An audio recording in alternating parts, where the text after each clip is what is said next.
Kuchisake Onna tuh ya, yang hantu Jepang yang sampai kesini gitu. Nah, apa kira-kira yang menginspirasi Hotel Sakura gitu? Iya, karena sebenarnya filmmakernya suka horor tahun 90-an. Mungkin pada ingat Ju-on, The Ring waktu itu ya. Ya, kami tuh mau bawa mau bawa nuansa itu balik ke film ini.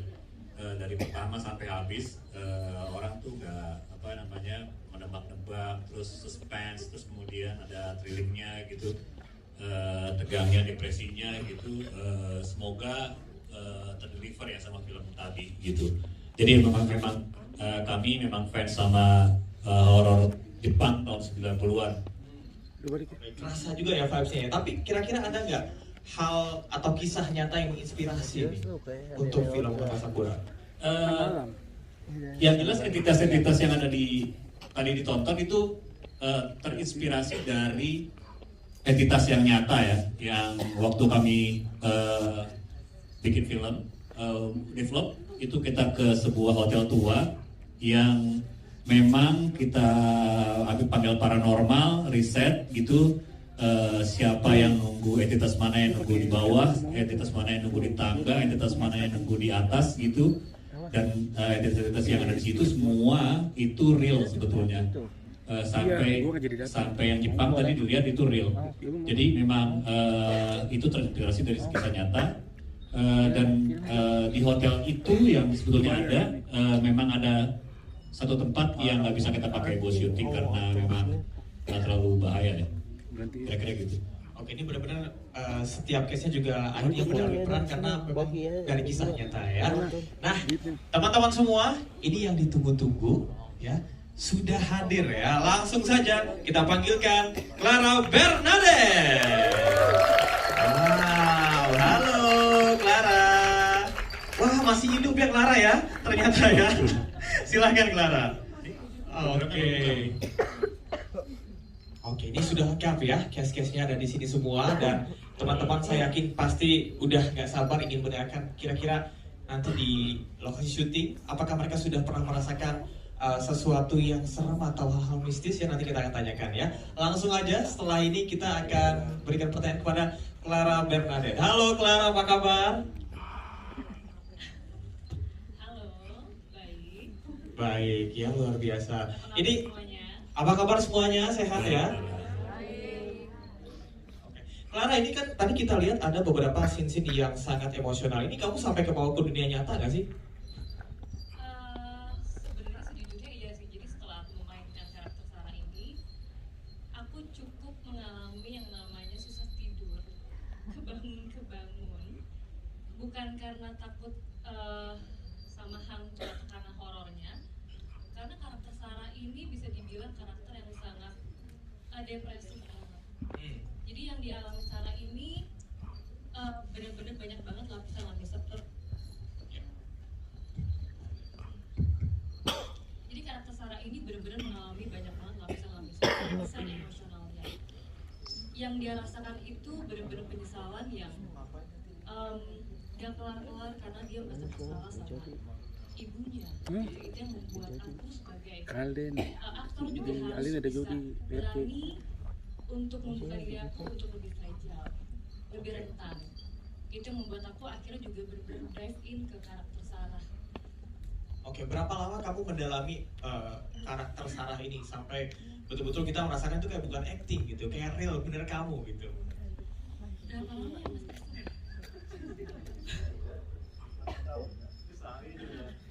Sehari ya?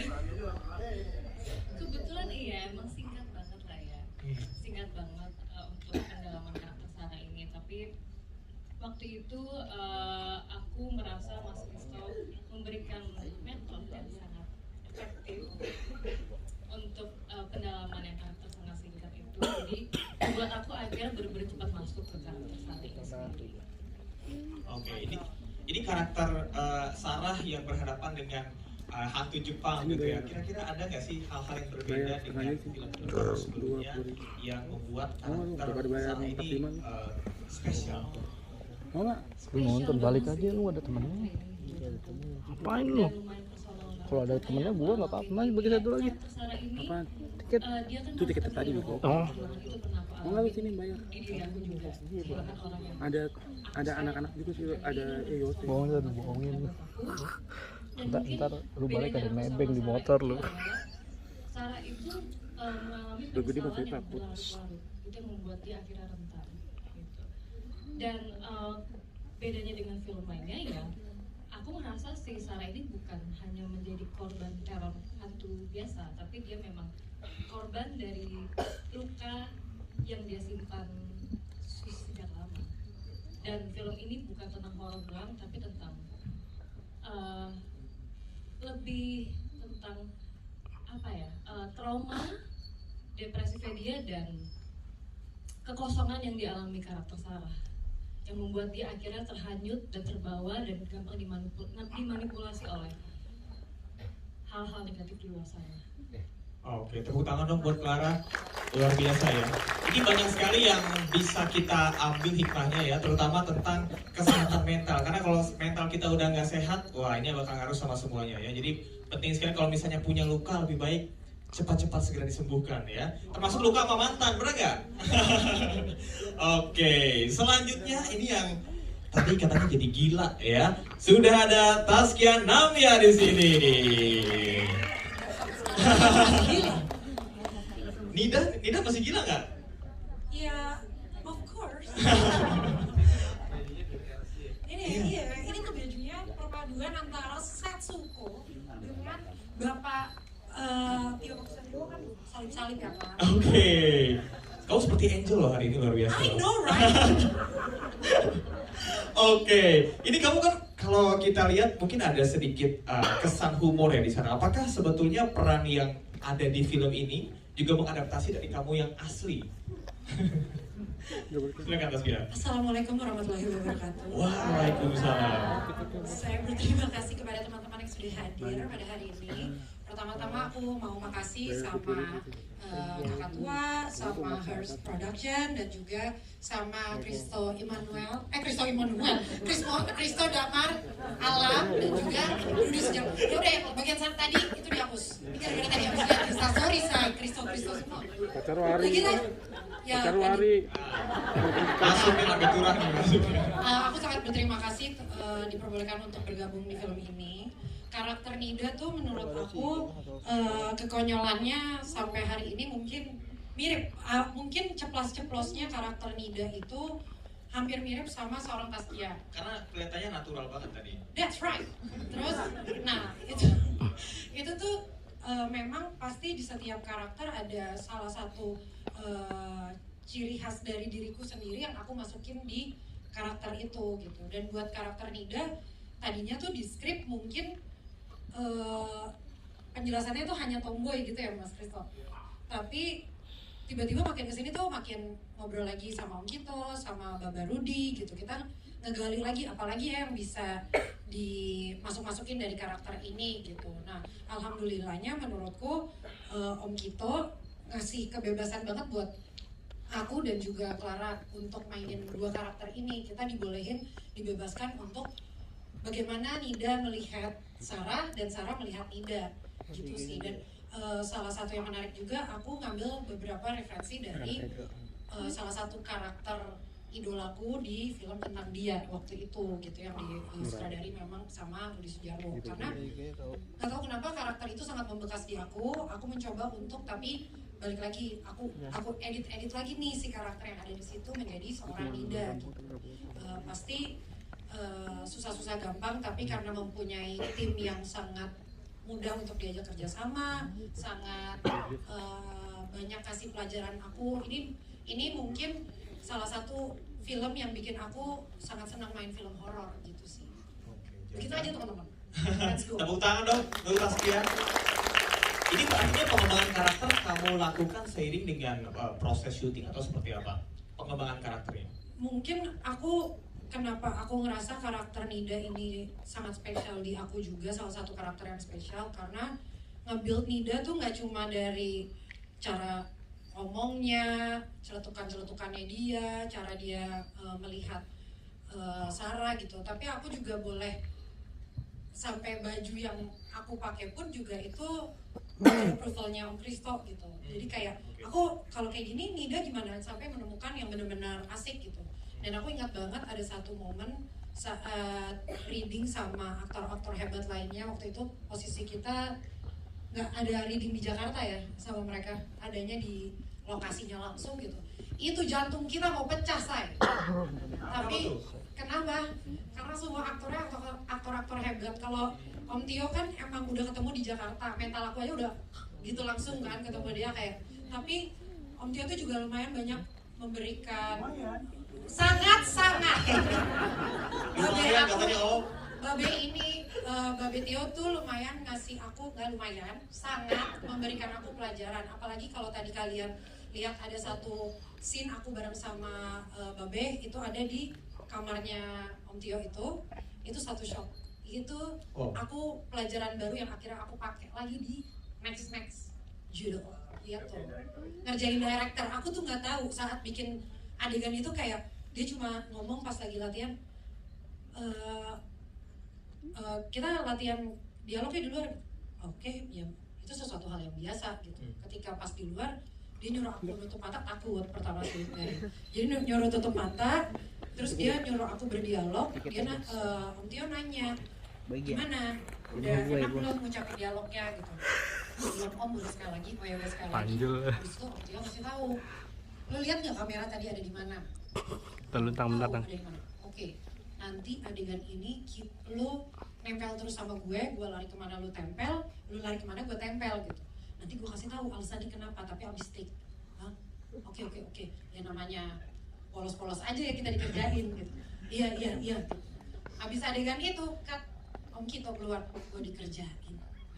Karena nggak punya shot lain selain shot itu gitu. Dan itu menarik banget gitu. Kita cuma waktu itu ngambil dua kali take, satu take ada cicak, tapi cicak itu dimanfaatkan juga sama Om Tio. Emang aktor bos. Wow. Jadi Om Tio ini memberikan apa ya, edukasi ataupun juga pembelajaran yang Soalnya dengan Om cara Tio yang tuh suka-suka berbeda. nggak mau ngasih ini kan, tapi caranya kayak gitu, praktek Oke. langsung aja gitu. Oke. Tasya, ini pertanyaannya pasti berkaitan dengan karakter kamu di film ini ya. Ini kalau kita lihat kamu diibaratkan punya point of view yang berbeda dengan karakter-karakter yang lain gitu. Nah, kalau kamu ada di posisi itu, biasanya kalau penonton tuh, aduh kalau gue jadi dia sih gue bakal gini. Nah, kalau kamu betul-betul ada di posisi itu di kehidupan nyata kamu, apa yang kamu lakukan? Kalau aku menjadi Nida yang nemenin Sarah ke Hotel Sakura, ya aku kabur, say, ngapain gue? Gila-gila kesetiaan, gue lihat-lihat, gak usah terlalu setia gitu. Logikanya gitu ya? Iya, di situ Kita ada yang bantu, foto yang kita yang kita sial. buka, ngapain? Gitu, udah ikhlas aja Sari, ikhlas gitu loh. Oke. Aku pasti akan meyakinkan Sarah untuk ikhlas, lalu cabut dari hotel itu. Oke. Gitu. Jadi artinya tidak semua hal-hal yang diinginkan sahabat kita perlu kita ikuti ya. Kita coba hipnotis dia aja sih. Kita coba. Untuk coba yuk, jangan terlalu mau gitu tinggal di tempat itu, aku juga rada bingung sih. Oke, tepuk tangan dong untuk Tasya. Yes. Selanjutnya ya, tepuk tangan dong untuk Cindy. Ternyata hantunya secantik ini ya. Cindy apa kabar, sehat? Sehat. Sehat ya. Oke, Cindy, ini pertama kalinya kamu memerankan sebagai hantu atau sebelumnya sudah pernah atau seperti apa? Pertama kali ya. Pertama kali? Tampaknya mungkin terakhir kali mungkin. Oke. Ya, kayaknya itu sih pertama dan terakhir mungkin. Ini adalah sebuah pengalaman Oke. sih. Tadi pertanyaan apa? Pertama dan terakhir, jadi perasaannya seperti apa? Apakah agak susah untuk memerankan hantu karena Oke. mungkin readingnya agak berbeda atau latihannya agak beda? Kamu harus jadi hantu. Oke. Honestly, menurut aku film ini kan banyak. Sebelumnya, halo semuanya. Terima kasih pertanyaannya Kak. Ini adalah satu film yang sisi dramanya cukup banyak. And honestly, untuk bagian hantu itu sendiri, aku tidak sampai menggali banget karena peran aku di awal semasa hidupnya tuh sudah sangat menantang. Kayak pertama dia bukan orang berkebangsaan Indonesia ya, dari bahasanya juga berbeda, dari psikologi juga berbeda. Aku sendiri dalam hidup aslinya kan belum punya anak, di sana udah punya anak, rasanya berbeda. Terus dia gitu dari kasta, dari era hidup juga bukan hidup di zaman sekarang.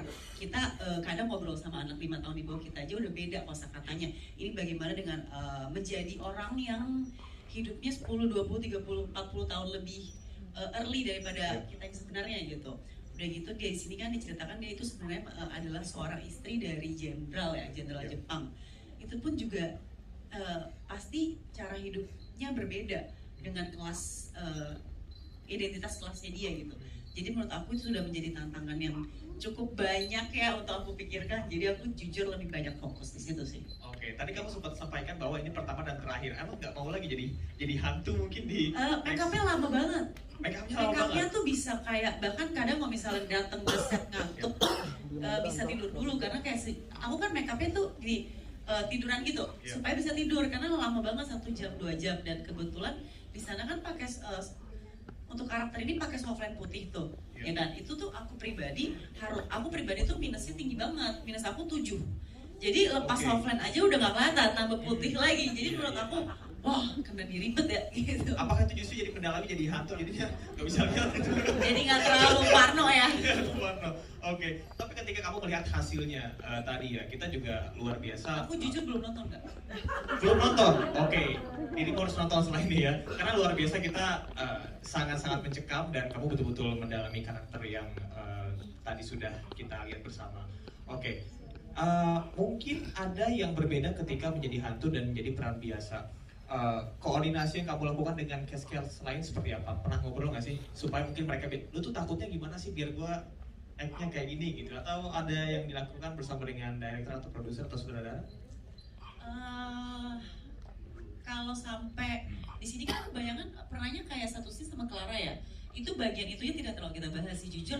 Tapi untuk chemistry dengan pemainnya sendiri dan sutradara sendiri terutama pemainnya itu tidak terlalu sulit karena ini tuh apa ya, kita kalau ketemu di off screen dan offset entah kenapa langsung nyambung aja. Bahkan kita dari project itu sampai sekarang pun kita walaupun udah punya career path masing-masing, kita tuh sampai sekarang tetap kayak live update bareng kan. Maksudnya kalau ketemu masih nyambung banget, masih ngobrol banget. Jadi tuh ini adalah satu project yang kalau aku ingat-ingat balik tuh menjadi satu apa ya, tempat kita bertemu sampai sekarang gitu. Tapi yang serunya mungkin waktu mungkin sekarang yang serunya pas kan memang nggak banyak scene bareng sama Cindy gitu, bahkan aku sama sekali nggak ada kalau nggak salah ya. Tapi kita tuh sering banget nemenin Cindy syuting karena lokasi kita syuting sama penginapan kita tuh seberang-seberangan, jadi lumayan kaget sih ngelihat Cindy kayak makan tapi ya bentuknya kayak tadi yang ada. Nantinya sambil makan gitu ya. Tapi alhamdulillah kita masih nafsu makannya tinggi sih. Oke, kalau bisa mungkin dirilis ya kalau ada behind the scene ya supaya teman-teman juga bisa lihat ya di belakangnya seperti apa. Oke, kasih di terakhir mungkin pertanyaannya berkaitan dengan scene yang paling memorable dan nggak bisa kamu lupakan. Yang paling memorable ya. Atau sempat merasa ada sesuatu? Kalau sesuatu sih aku tidak ya.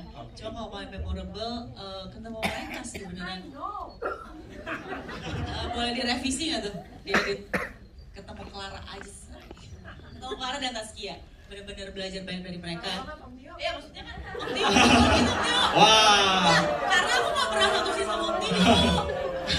Om Tio aja ingat aku nggak tadi? Kamu kecil banget dulu.